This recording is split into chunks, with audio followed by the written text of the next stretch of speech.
নমস্কার, খাবারে আনন্দতে সকল দর্শক বন্ধুকে স্বাগত জানাই। আজ আমি বেশ কয়েকটা কাঁচা আম নিয়ে চলে এসেছি আর আজ আমি বানাচ্ছি আম পান্না। এই আম পান্না বানানোর জন্য আমি এখানে যে কাঁচা আমগুলো নিয়েছি, এই কাঁচা আমগুলো শুধু বোঁটাটা একটু এইভাবে কেটে নিচ্ছি। খোসাটা ছাড়াচ্ছি না, খোসা শুদ্ধ আমি এই কাঁচা আমগুলোকে একটু গরম জলে মিনিট 10 বা 15 মিনিট মতো ভাপিয়ে নেব, যাতে আমগুলো খুব ভালো করে সিদ্ধ হয়ে যায়। আর কাঁচা আমের এই আম পান্না এই প্রচণ্ড গরমে খেতেও যেমন ভালো লাগবে আর পেটও খুব ভালো ঠান্ডা করবে। আসুন দেখে নেওয়া যাক আমি কিভাবে কাঁচা আম দিয়ে আম পান্না বানাই। প্রথমে আমি বোঁটাগুলো কেটে নিয়েছি, এবার এই আমগুলোকে একটু ভাপিয়ে নেব। গ্যাসটাকে অন করে নিয়েছি আর আমি একটা পাত্র বসিয়ে দিয়েছি আর এই পাত্রতে আমি দিয়ে দেব 1.5 কাপ পরিমাণ জল। কাঁচা আমগুলো আমি বোঁটা ছাড়িয়ে কেটে নেওয়ার আগে ভালো করে ধুয়ে নিয়েছিলাম। এখানে আমি 1.5 কাপ পরিমাণ জল দিয়ে দিচ্ছি। 1.5 কাপ পরিমাণ জল তো আমি পাত্রে দিয়ে দিয়েছি আর জলটা সাইড দিয়ে ফুটতে শুরু করেছে। এবার আমি এই কাঁচা আমগুলোকে দিয়ে দিচ্ছি।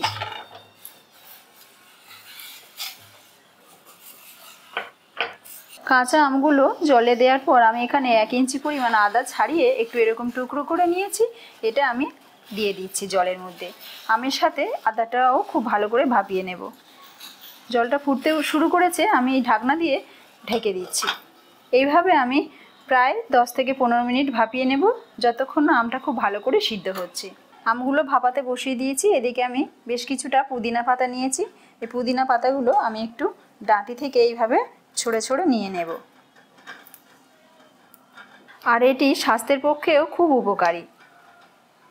পুদিনা পাতাগুলো আমি বোঁটা থেকে ছাড়িয়ে নিয়েছি। এবার আমি একটা মশলা বানিয়ে নেব। এই মশলাটা আমি আম পান্নাতে ব্যবহার করব। এতে 1 চামচ গোটা জিরে, 1 চামচ মৌরি, একটা শুকনো লঙ্কা আর 15 থেকে 20টা গোলমরিচ নিয়েছি। এটা শুকনো খোলায় একটু রোস্ট করে নেব। কড়াটা গরম করে নিয়েছি। এবার এই সব মশলাগুলো আমি কড়াতে দিয়ে দিচ্ছি।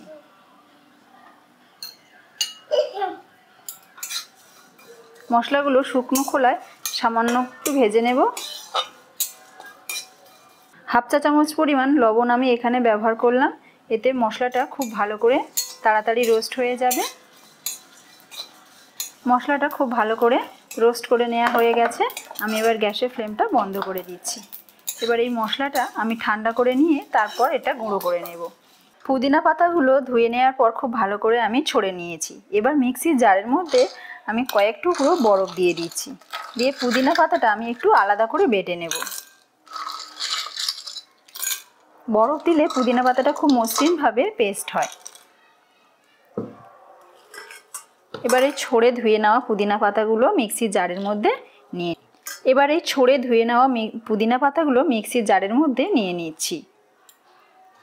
ঢাকনা বন্ধ করে আমি এটা পেস্ট করে নিয়ে ফিরে আসছি। বেশ কিছুক্ষণ পর ফিরে এলাম। এবার আমগুলো খুব ভালো করে সিদ্ধ হয়েছে কিনা একটু দেখে নেব। ঢাকনাটা খুলে নিলাম।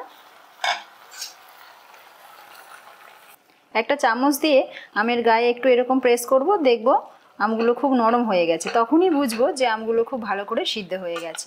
আমগুলো তো খুব ভালো করে সিদ্ধ হয়ে গেছে। আমি এবার গ্যাসের ফ্লেমটা অফ করে দিয়েছি। এবার এখান থেকে আমগুলোকে চামচ দিয়ে একটা থালার মধ্যে আমি তুলে নিচ্ছি। আমগুলো তো থালা থেকে তুলে নিয়েছি, কিন্তু এক্ষুনি আমগুলো ছাড়ানো যাবে না, খুব গরম। আমগুলো একটু ঠান্ডা হয়ে যাবে, তারপর আমের খোসাটা ছাড়িয়ে আমের পাল্পটা আমি চামচ দিয়ে বের করে নেব। আমটা ভাপিয়ে নেওয়ার পর এই দেখুন আদার কুচি আর জল এতটা রয়ে গেছে। আদার কুচি তো নেবই, এবার আমের সিদ্ধ করার পর যে জলটা রয়েছে এই জলটাও আমি ফেলবো না, এটাও আমি ব্যবহার করব। তো এটা থাক। এবার আমটা আমি খুব ভালো করে ঠান্ডা হয়ে গেলে আমের খোসাটা ছাড়িয়ে নেব। আমগুলো ঠান্ডা করার জন্য আমি একটা পাত্রে একটু জল নিয়ে এইভাবে দিয়ে দিয়েছি। এবার একটু আমি তুলে নিচ্ছি এখান থেকে। এবার এখান থেকে আমি খোসাটা ছাড়িয়ে নিচ্ছি। আমের খোসার গায়ে যে আমের কাতটা রয়েছে আমি এইভাবে চামচের সাহায্যে কুড়ে বের করে নিচ্ছি।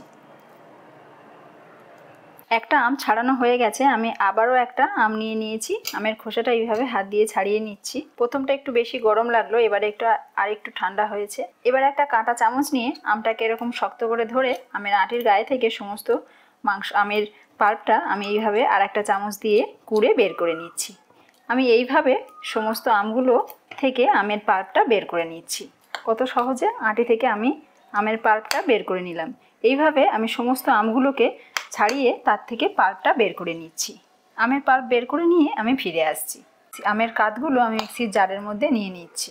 আমটা একটু ডাঁসা হয়ে গেছিলো, আমগুলো একটু ডাঁসা হয়ে গেছিলো, তার জন্য ভাপানোর পরে আমের কালারটা একটু চেঞ্জ হয়ে গেছে। এবার আমি এক এক করে স্বাদ অনুসারে লবণ ব্যবহার করছি। এটা দিচ্ছি এমনি প্লেন লবণ, এটা দিয়ে দিলাম 1 চা চামচ পরিমাণ। এবার দিয়ে দিচ্ছি 1 চা চামচ পরিমাণ বিট নুন। ভাজা মশলা, যে মশলাটা আমি রোস্ট করে নিয়েছিলাম সেই মশলাটা এবার আমি দিয়ে দিচ্ছি এখানে। মশলাটা দিয়ে দিচ্ছি 1.5 চামচ পরিমাণ। এবার এইগুলো আমি আমের পাল্প, লবণ আর মশলাটা মিক্সির জারের মধ্যে দিয়ে একবার পেস্ট করে নেব। আপনারা ডাল ঘুটনি থাকলে সেটা দিয়েও ভালো করে মিশিয়ে নিতে পারেন বা হাত দিয়েও চটকে নিতে পারেন। আমি মিক্সির জারের মধ্যে নিয়ে খুব ভালো করে এটা পেস্ট করে নিচ্ছি। আমের পাল্প আর সমস্ত মশলাগুলো একবার আমি ঘুরিয়ে নেওয়ার পর পেস্টটা ঠিক এরকম হয়েছে। এবার আমি একটা জিনিস এর মধ্যে দেব, আম ভাপানোর সেই জল আর আদার কুচি। এবার আমি এইটা মিক্সির মধ্যে দিয়ে দিচ্ছি। এবার এটা আমি আর একবার ভালো করে ঘুরিয়ে নেব মিক্সিতে। একবার পেস্ট করে নিয়ে এলাম, পেস্টটা ঠিক এরকম হয়েছে। এবার আমি চলে যাব কড়াতে। গ্যাসটা অন করে আমি একটা কড়া বসিয়ে দিলাম আর কড়াতে দিয়ে দিচ্ছি 1 কাপ পরিমাণ জল। জলটা গরম হতে শুরু করেছে। আমি এবার জলের মধ্যে দিয়ে দেব মিছরি। আমি এখানে মিছরি ব্যবহার করছি, আপনারা চাইলে চিনিও ব্যবহার করতে পারেন। এবার এই মিছরিটা জলের সাথে খুব ভালো করে মিশিয়ে নেব। মিছরির শিরাটা তৈরি হয়ে গেছে আর মিছরিটা খুব ভালো করে জলের সাথে মিশে গেছে। আমি মিছরিটা গুঁড়ো করে ব্যবহার করেছি, তার জন্য একটু তাড়াতাড়ি হয়ে গেল। এবার আমের পাল্পের এই মিশ্রণটা আমি এই ফুটন্ত শিরার মধ্যে দিয়ে দেব। এই সময় গ্যাসের ফ্লেমটা আমি একটু লো করে দিলাম। এবার আমের পাল্পটা মিছরির শিরার মধ্যে আমি দিয়ে দিচ্ছি। মিছরির শিরার মধ্যে আমের পাল্পটা আমি খুব ভালো করে জাল করে নেব।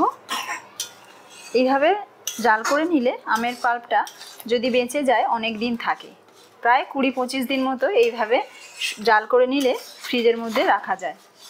আর যদি সম্পূর্ণ আমের পাল্পটা শরবত করে খেয়ে নেওয়া যায় তাহলেও কোনো অসুবিধা হয় না, কিন্তু একটু যদি থেকে যায় এইভাবে করে রাখলে ফ্রিজের মধ্যে প্রায় 20-25 দিন মতো থেকে যায়। এইভাবে আমের পাল্প তৈরি করে নিয়ে ফ্রিজের মধ্যে যদি রেখে দেওয়া যায়, যখন ইচ্ছা গ্লাসের মধ্যে 2 চামচ দিয়ে আর প্লেন জল আর কয়েক টুকরো বরফ দিয়ে তৈরি করে আম পান্না খাওয়া যায়। একবার তৈরি করে নিলে প্রায় 20-25 দিন মতো এইভাবে আম পান্নার স্বাদ নেওয়া যায়।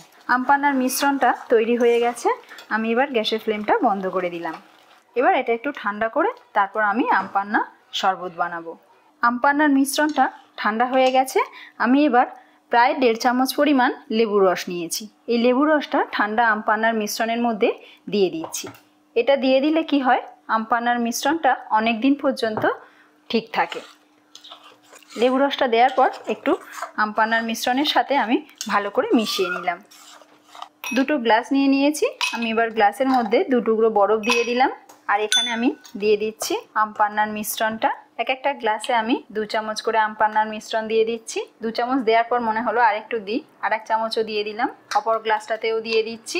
প্রচণ্ড গরমের দিনে রোজ রোজ তো আর আম পান্না বানিয়ে খাওয়া যায় না, তো এইভাবে বাড়িতে যদি তৈরি করে রাখা যায় তাহলে প্রচণ্ড গরমে বা যে কোনো দিনে একটু আম পান্নার স্বাদ নেওয়া যায়। এবার আমি এখানে দিয়ে দিচ্ছি একটু জল আর একটা গ্লাসে 2 চামচ পুদিনা পাতা বাটা দিলাম আর এই গ্লাসটাতে একটু জল দিয়ে দিচ্ছি। ভালো করে একটু মিশিয়ে দিচ্ছি।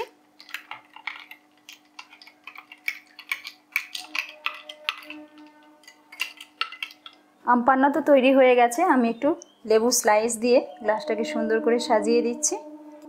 দেখতেও ভালো লাগবে আর খেতেও সুন্দর হবে। এই গরমে খুব সহজে আমি তো তৈরি করে নিলাম আম পান্না। আপনারাও বাড়িতে এইভাবে আম পান্না বানিয়ে নিন, আশা করি আপনাদেরও খুব ভালো লাগবে। আম পান্নার এই রেসিপিটি আপনাদের কেমন লাগলো অবশ্যই কমেন্ট করে জানাবেন। যারা এখনও পর্যন্ত খাবারে আনন্দ চ্যানেলকে সাবস্ক্রাইব করেননি তাদের কাছে অনুরোধ রইল চ্যানেলটি সাবস্ক্রাইব করার জন্য। আজ এই পর্যন্ত, আবারও চলে আসবো অন্য কোনো দিন অন্য কোনো রেসিপি নিয়ে। আপনারা ভালো থাকুন, সুস্থ থাকুন, ধন্যবাদ।